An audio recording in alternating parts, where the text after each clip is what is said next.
Everyone, आज फिर से एक बार मैं आ चुकी हूँ हाजी अली दरगाह पे। मैं हाजी अली दरगाह नहीं आई थी, मैं जसलोक हॉस्पिटल आई थी।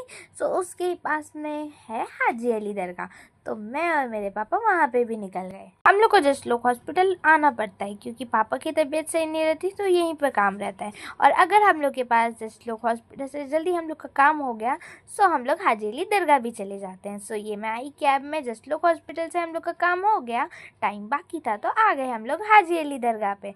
यहाँ मैंने बाहर से लिया कैरी और इमली, जो कि गाइस मुझे काफ़ी ज़्यादा पसंद है। मैं स्कूल के बाहर निकलने के बाद भी खाती हूँ। हाजी अली दरगाह के अंदर जाने का रास्ता अंडरग्राउंड भी है। और फिर हम लोग हाजी अली दरगाह के लिए अंदर जाने लगे। आपको यहाँ पे रास्ते में बहुत कुछ खरीदने को मिलेगा। दरगाह के इस रास्ते पे एंटर करते के साथ आपको दोनों साइड कुछ ना कुछ दुकानें मिलेंगी और फूल चादर चढ़ाने के लिए भी आपको यहाँ पे मिल जाएगा। फिर आगे जाने के बाद काफ़ी सारे शॉप्स हैं। क्यों ना अंदर चलते चलते मैं आपको कुछ प्यारी प्यारी हाजी अली दरगाह की कुछ बातें भी बता दूँ। हाजी अली दरगाह की खास बात यह है कि कितनी भी बारिश हो जाए, कितना भी कुछ हो जाए, पूरी मुंबई डूब सकती है पानी में, लेकिन हाजी अली दरगाह कभी नहीं डूबती पानी में। और मुंबई में समुद्र के बीच में हाजी अली है। और हाजी अली दरगाह पे लोग आने के बाद मानते हैं कि उनकी जो दुआ है वो ज़रूर कबूल होगी। और जो लोग मानते हैं, लोगों के बिलीव को कभी नहीं तोड़ना चाहिए। सो आप सब आइए हाजी अली दरगाह पे और अपनी अपनी मन्नत मांग के जाइए और इंशाल्लाह ज़रूर पूरी होगी। मैं भी यहाँ पे सबके लिए दुआ मांगने आती हूँ कि यहाँ पे इस दुनिया में सब खुश रहे। मैंने बताया कि हाजी अली की दरगाह कभी पानी में नहीं डूबती, तो क्या आप जानते हैं कि क्यों नहीं डूबती? नहीं बताया मैंने, मैं बताती हूँ अभी। जब हाजी अली इंडिया में आए तो उनका यहाँ पे दिल लग गया और वो वापस भी नहीं गए। और वो यही जगह थी जहाँ हाजी अली रहते थे और यहीं पे वो इस्लाम की तकदीर किए। जब हाजी अली का आखिरी वक्त करीब था तो वो मक्का जाना चाहते थे और वहीं उनका इंतकाल हो गया। इनकी आखिरी ख्वाहिश ये थी कि इनको कभी भी दफनाया ना जाए। इंतकाल के बाद इनके ताबूत को समंदर में बहा दिया गया। लेकिन आप हैरान हो जाएंगे ये जानकर कि हाजी अली का ताबूत वहीं आ गया जहां हाजी अली रहते थे और आज उसी जगह पे इनकी मज़ार है। मैं जब भी हाजी अली दरगाह पे आती हूँ, यहाँ का इतना प्यारा सा जो व्यू है, इसे देखकर मेरा दिल ही नहीं करता कि मैं यहाँ से जाऊँ। आप भी आएंगे तो आपका भी दिल नहीं करेगा। और गाइस, अब मैं हाजी अली दरगाह के अंदर एंटर कर चुकी हूँ। कितने जल्दी टाइम बीत गया बातों ही बातों में। दरगाह के अंदर जाते के साथ मैं गई वज़ू बनाने, क्योंकि वज़ू बना के मुझे दुआ मांगना था सबके लिए। और दुआ मांगते टाइम सबसे पहले आपको दूसरों के लिए दुआ मांगनी चाहिए, फिर अपने लिए, क्योंकि कर भला तो हो भला। तो वैसे ही मैंने पहले सबके लिए दुआ मांगी और फिर मैंने अपने लिए मांगी। आप भी कभी दुआ मांगे तो पहले दूसरों के लिए मांगे और फिर अपने के लिए मांगे। ऐसे में हमारी दुआएं जल्दी कबूल होती हैं।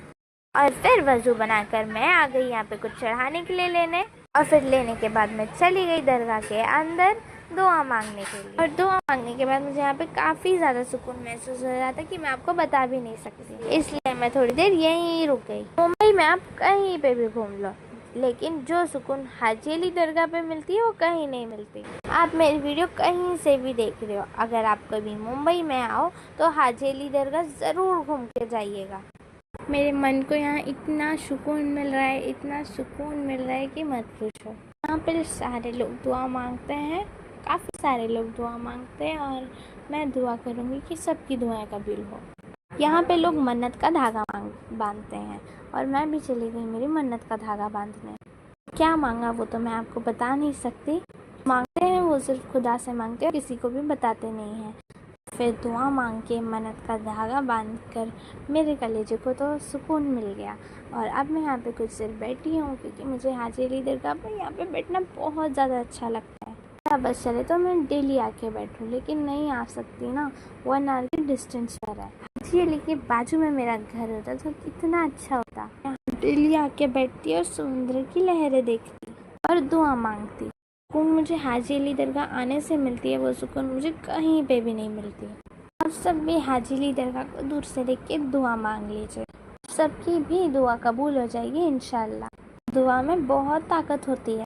दुआ के साथ दुआ की भी बहुत ज़्यादा ज़रूरत होती है हमारी ज़िंदगी में। सो अब मैं दुआ मांग के उठ गई, आ गई मैं हाजी अली दरगाह के बाहर, क्योंकि मेरे पापा और मामा तो बाहर ही बैठे हुए थे। सो आ गई मैं मेरे पापा के पास। मेरे पापा जब भी आते हैं कहीं बाहर हाजी अली दरगाह जहाँ पे भी आते हैं तो पापा लेट जाते हैं, क्योंकि मेरे पापा की तबीयत सही नहीं रहती है। ये बात मैंने आपको पहले भी बताया था। तो बस मेरे पापा यहाँ पे लेटे हुए थे कि मम्मी और मैं दुआ मांग के आए, और मैंने कुछ देर पापा के साथ बैठ के गप किया और उनके चेहरे पर खुशी लाई। हाजी अली दरगाह में जिस साइड कव्वाली हो रही थी मैं फिर वहाँ चली गई मम्मी को लेकर कि मुझे कव्वाली सुननी है। तो गाइज़ आप भी कव्वाली सुनिए। देखो देखो देखो वहाँ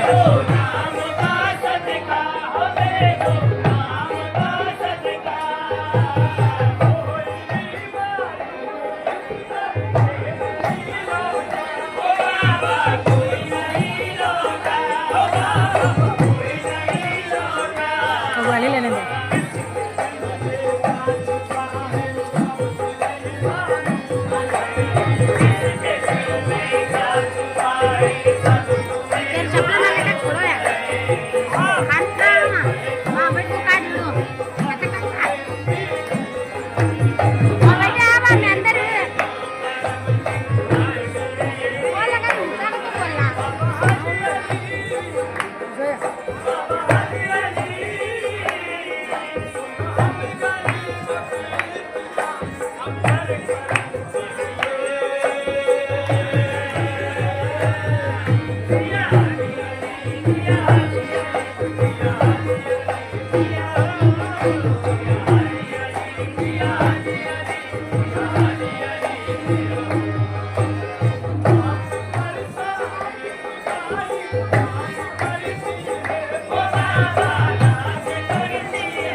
फिर कव्वाली जहाँ हो रही थी उसकी थोड़ा सा डिस्टेंस में पीछे साइड में पूरा समुद्र था, तो मैं वहाँ पे आ गई कुछ देर समुद्र को निहारने, क्योंकि समुद्र देखना मुझे बहुत ही ज़्यादा अच्छा लगता है। और फिर गाइस मैं चली गई और ज़्यादा पीछे, क्योंकि मुझे समुद्र के अंदर पैर डाल के कुछ देर बैठने का दिल किया पत्थरों में। और गाइस इस रास्ते से उतरना मुझे इतना ज़्यादा टफ़ लग रहा था कि मैं अभी ऐसे गिर जाऊँगी, बट इतने सारे लोग थे वहाँ पर, इतने सारे लोगों ने यहाँ पे भीड़ लगा रखी थी, तो मैंने मेरे डर को एक साइड में रखा और मैं चली गई पत्थरों से नीचे। और फिर गाइस मैं यहाँ से और नीचे जाने को तैयार नहीं थी कि मम्मी ने मुझे एक आंटी को बोला कि पकड़ के इससे ज़रा और थोड़ा वहाँ पे आके छोड़ दे, पत्थर पे बैठा दे, तो वो आंटी ने मेरी हेल्प किया। और फिर गाइस मैं यहाँ पे चैन से खड़ी हो गई। गाइस यहाँ पे कुछ देर मैंने समुद्र का मज़ा खड़े खड़े लिया, और फिर उसके बाद मैंने समुद्र का मज़ा बैठे बैठे लिया। यहाँ पे बैठने के बाद मुझे ऐसा लग रहा था कि जैसे लहर आ रही थी मेरे पीछे से पूरा फ्रॉक भीग गया था। और गाइस इस साइड इतनी अच्छी हवा चल रही थी, इतना अच्छा लग रहा था इस साइड कि पूछो ही मत। फिर गाइस कुछ देर बैठने के बाद मैं चली गई अब ऊपर, क्योंकि मामा और पापा भी वहाँ पे थे साथ में, मुझे उनके पास भी जाने का था क्योंकि वो भी हमारा वेट कर रहे हैं। और फिर गाइस जैसे मैं मेरे मामा और पापा के पास आई, मुझे बहुत अजीब सी एक न्यूज़ सुनने को मिली। और गाइस वो न्यूज़ ये थी कि मेरी जो सैंडल थी मैंने मेरे मामा और पापा के पास छोड़ के चली गई थी कि वहाँ पे समुद्र में मेरी सैंडल ना भीगे और मैं गिर ना जाऊँ।